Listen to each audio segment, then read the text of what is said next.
Hi! Today we are going to talk about diseases that are due to the hypersecretion of the endocrine system.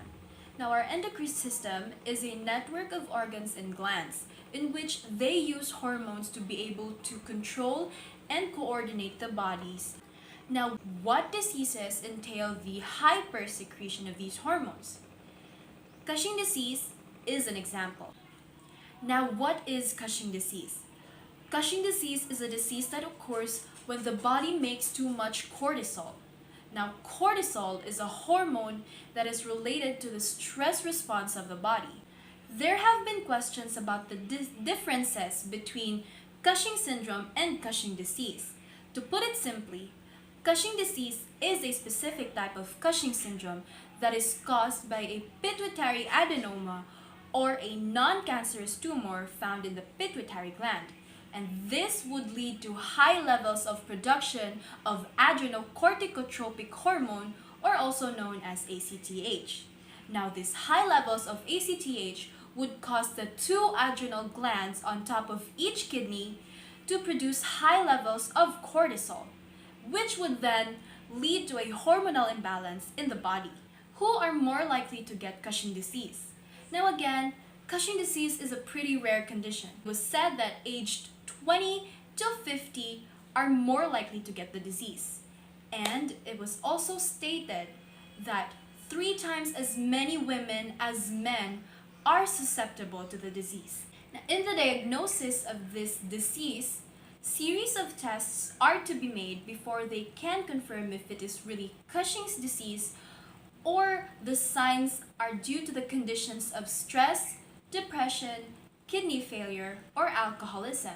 Since again, cortisol is a hormone that is related to the stress response of the body.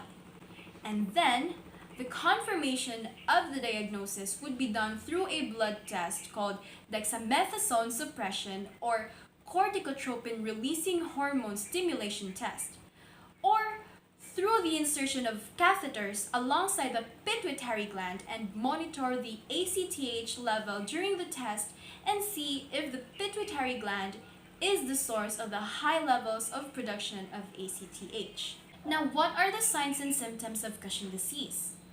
There is round red face, hump at the back of the neck, and purple stretch marks, especially on the chest, armpits, and the belly.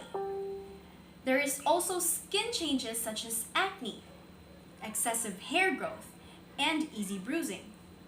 And the unusual rapid weight gain, especially around the belly. Again, Cushing disease is a progressive disease, which means if left untreated, can cause severe illness and complications and even death. Complications such as muscle weakness, vision problem, headaches, infections, osteoporosis, high blood pressure, diabetes, extreme fatigue or insomnia, depression, memory loss, and in women, loss of periods or amenorrhea and hirsutism, and in male, impotence or the inability of erection. Now, how do we treat Cushing disease? Here are some treatments and medications that you can do for Cushing disease. Surgery. Surgery to remove a tumor causing the problem is often the first treatment for Cushing disease. Now, in cases where surgery is not an option or the surgery did not solve the problem, there are few medications that can be given to the patients.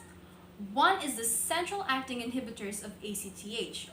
The pasireotide is a somatostatin receptor ligand that reduces ACTH to normal levels in about 2 months of medication. This medication is injected and might cause some certain side effects, but the risks and benefits of this medication would be discussed by the doctor.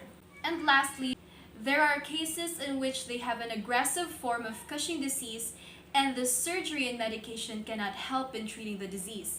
So they may resort to a targeted radiation therapy called the stereotactic radiosurgery to be able to control the hormone levels. So that's it. I hope you learned something today and stay safe and God bless.